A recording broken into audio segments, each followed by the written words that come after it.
Today our panelists are going to share with you some examples of some technology design spaces that the culture is based on those changes in social media and technology in their environment. I'd like to introduce Mary Lee Duff with Interior Architects and Justin Bedecarre with Cushman and Wakefield. Mary Lee has over 20 years of experience in all aspects of design, and she thrives on managing teams of individuals that find solutions between the alignment between people and place.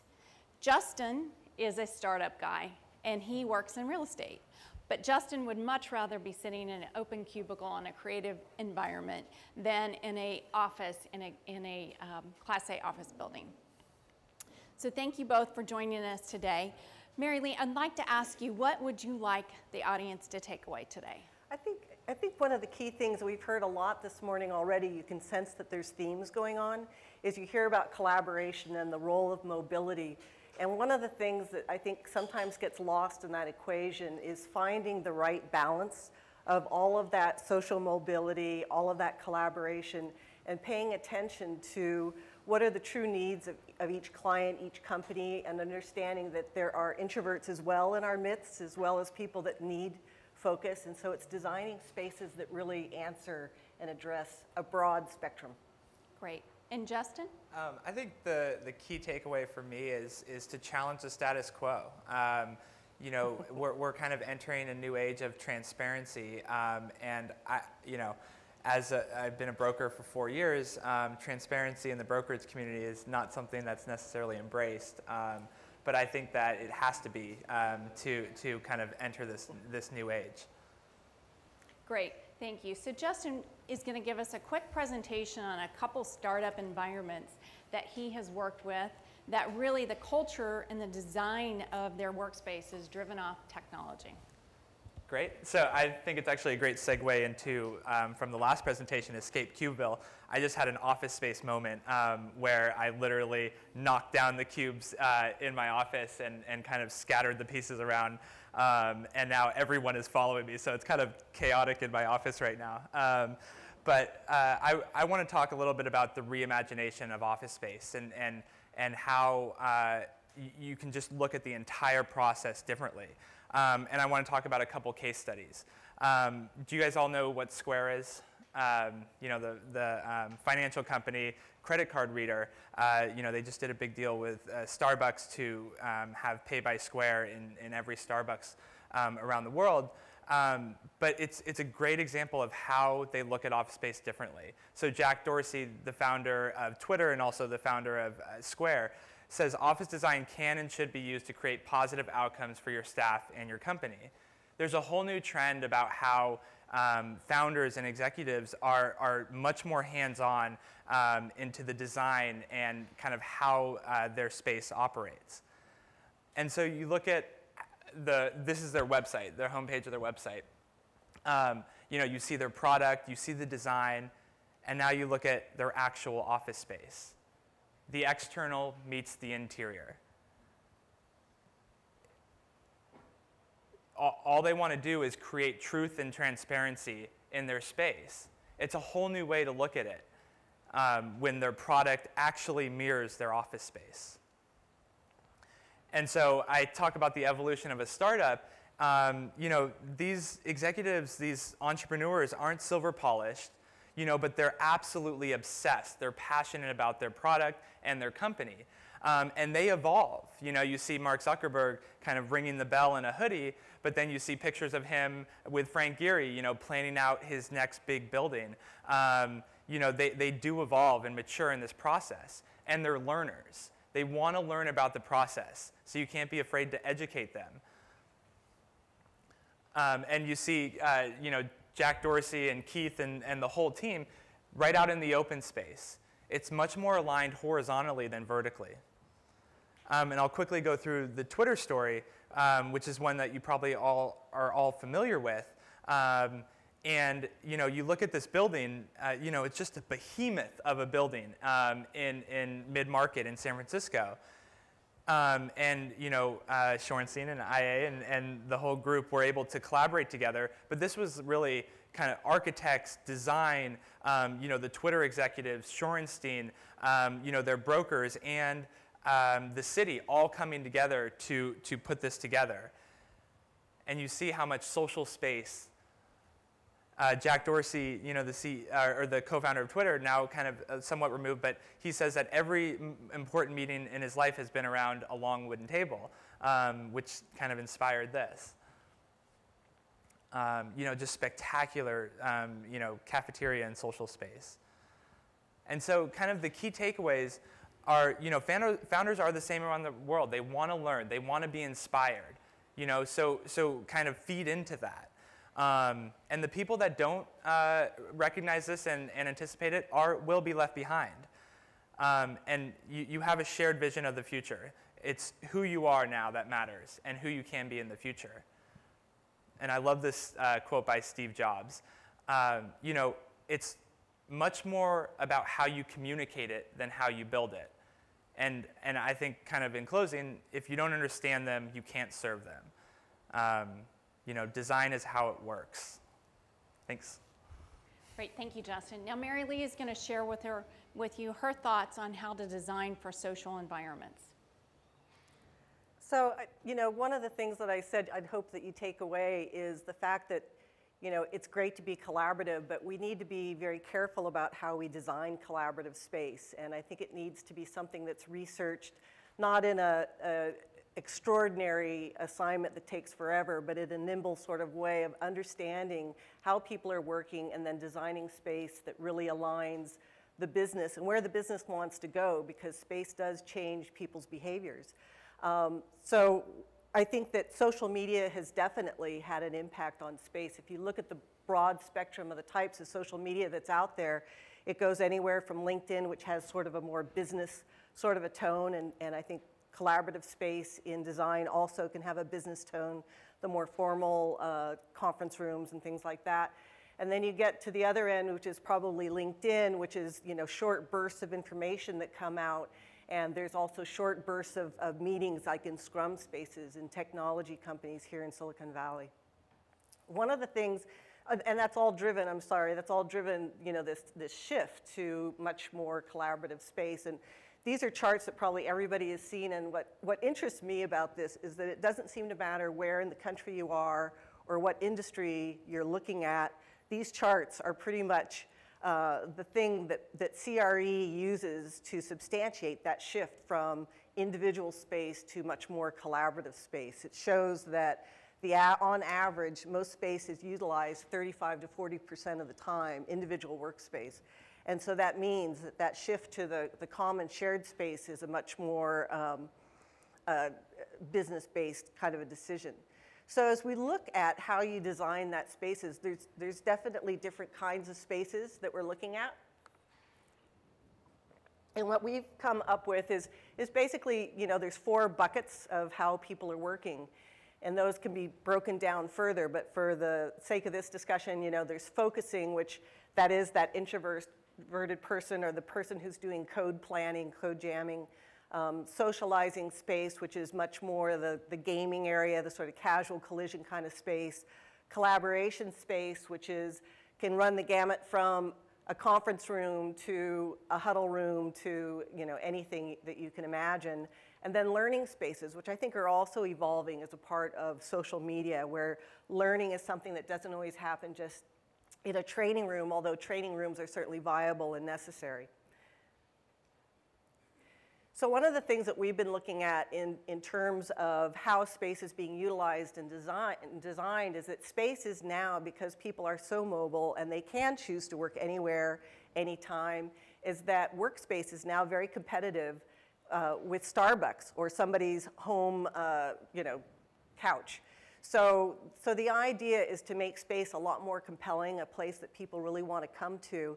And so this is just a sketch of sort of a day in the life. And the idea is that as this shift to collaborative spaces happen, the individual me space has diminished and is just a place where you check in And the collaborative space is really where people are working. That's what those charts are showing, that people are up and moving around and they're not in their seat as much as they used to be.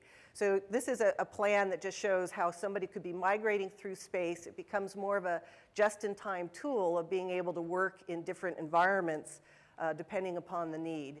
And so we thought we'd share a couple of images. This is an image that on first glance looks like a pretty casual setup, but actually, you know, when you look at these chairs, they have a very high side, high backs, and to me, that intimates that this is actually a place where you could go and focus. Somebody's reading right now in the foreground, but it's also a place where you could have a very small, structured meeting. It has a very respectful feel about it, of not disturbing others. It's very intimate, so that's more of that focus kind of environment, or can be.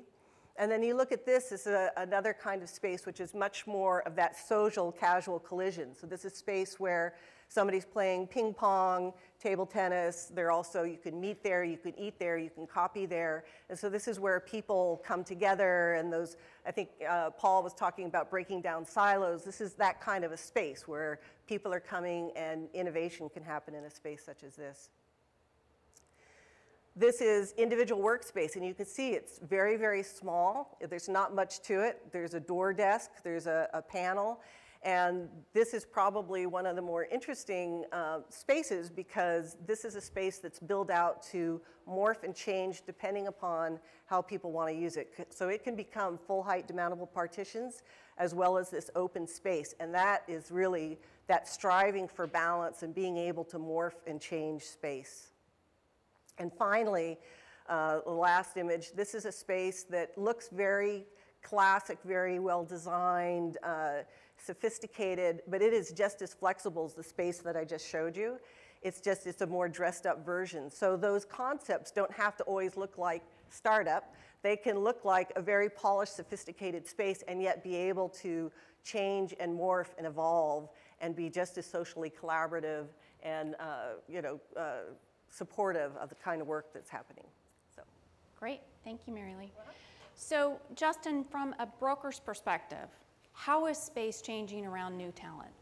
Oh, well, it's all about recruiting the talent and, being collaborative. I think that as, kind of talent shifts and migrates to urban cities, you either have to kind of accommodate that, or by transportation, or by kind of, positioning your startup in a certain location.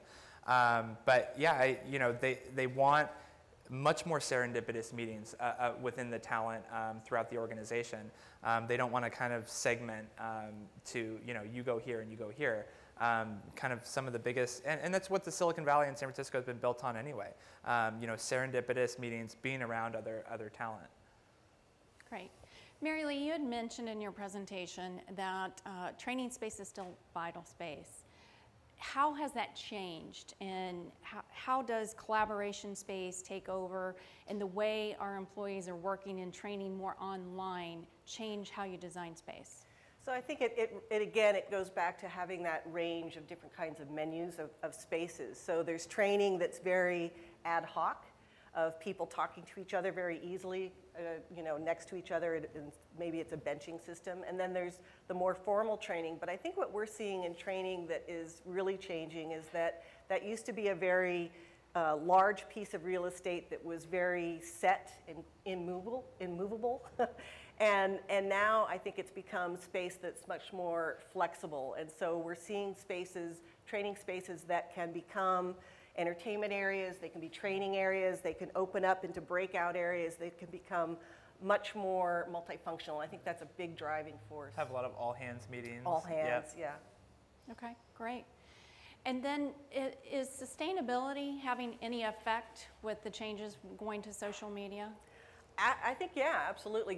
What's interesting to me is sustainability was such a big driver, like in the 80s and 90s, and everybody wanted their LEED plaque. And it's not to say that people don't do that now, but now it's more of an assumption that we're building and designing to LEED standards, at any of the different levels. And I think that sustainability with the more collaborative workspace is now become more of a byproduct of it, so that what's happening as those partitions and offices come down, you have the ability to share more natural light, daylight harvesting.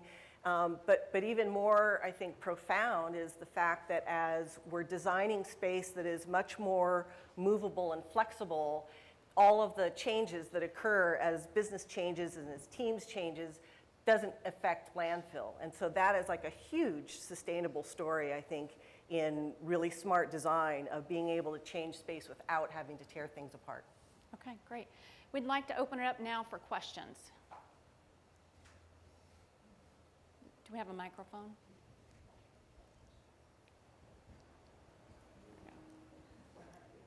Thank you. And if you could just say who Thanks. you are and what company you're from. Eric Marvin with Velti. And I love all the great presentations about building flexibility into our space and in our design.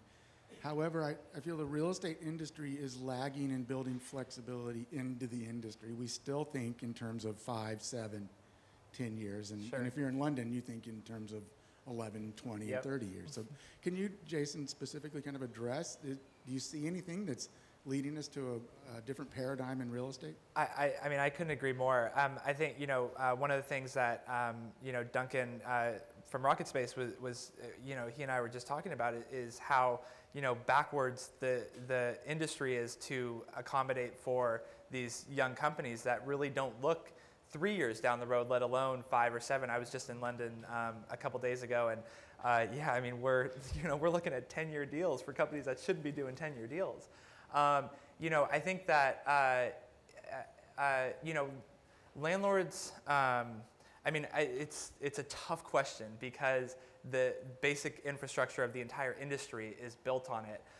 And so there has to be a complete reimagination of real estate to have, wrap our minds around this. Especially with the kind of the venture capital industry fueling a lot of these startups, they're able to kind of ameliorate a little bit of the risk by putting larger security deposits. But you guys should definitely talk to Duncan. He has some interesting concepts about having larger 20 or 30 or 40 person pods in a matter of a workspace to accommodate for that larger company that's trying to scale but doesn't really have as long a vision to lock down these longer term deals. But it's going to be a major problem in a couple years. Things are going to start slowing down, and companies that had grand visions of being the next Facebook may not make it, and we're going to be left with a lot of vacant space or a lot of space to go on the sublease market. So I think a lot about this, but it's something that we as an industry should challenge ourselves to really kind of innovate with. That was a great question. I think there was one over here on this side. Okay, go ahead. So I've been doing David Coleman.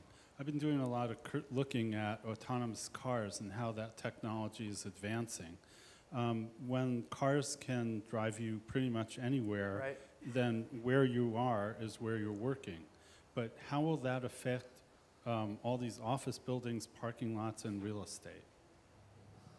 Well, there's two things. One is kind of the difference between, we can look at the Silicon Valley market versus the San Francisco market. Parking is a nightmare in San Francisco, but it's relatively abundant in the Silicon Valley.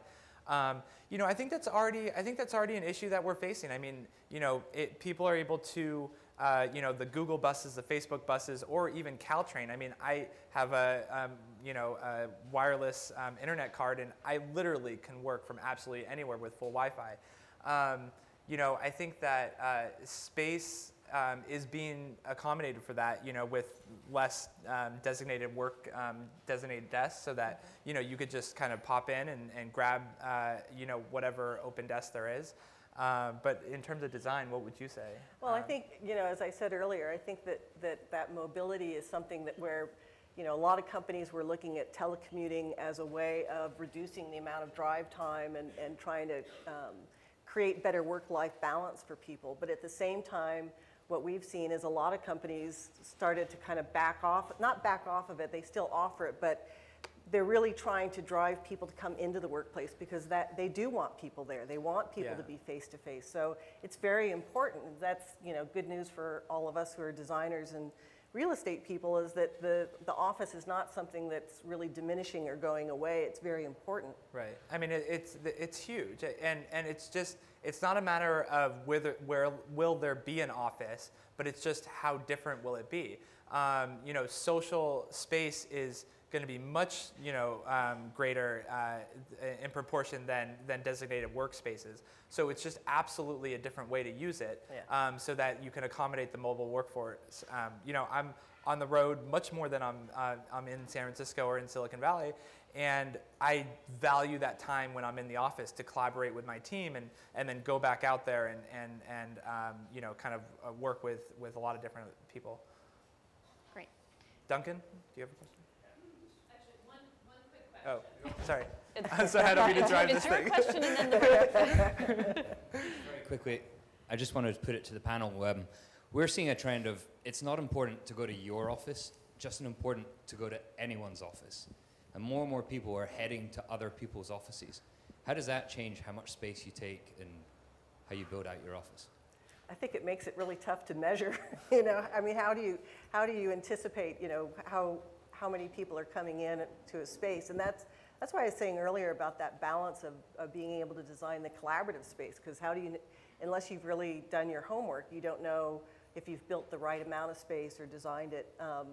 But I think that one of the things that does is kind of goes back to the telecommuting, is that it starts to erode a company's culture a little bit. And I think you have to be kind of careful about that. It's great to have just-in-time space, and it's great to have co-work space. And I think that flexibility, but it's still very important. I think, as Justin just said, I mean, it's really important for him when he does have face-to-face meetings of being able to, you know, work with your team and have those visual cues.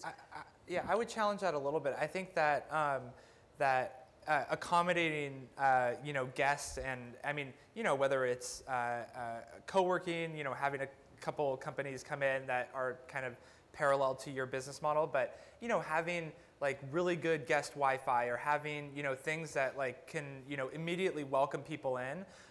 You know, that's going to help with presentations, for pitches, for, you know, in a lot of the cities, the government and the mayor are getting heavily involved in kind of launching spaces, and to have the, you know, to have that be a welcoming, I think you can keep your brand intact, but by having social space, you know, you can almost extend your brand out to more people.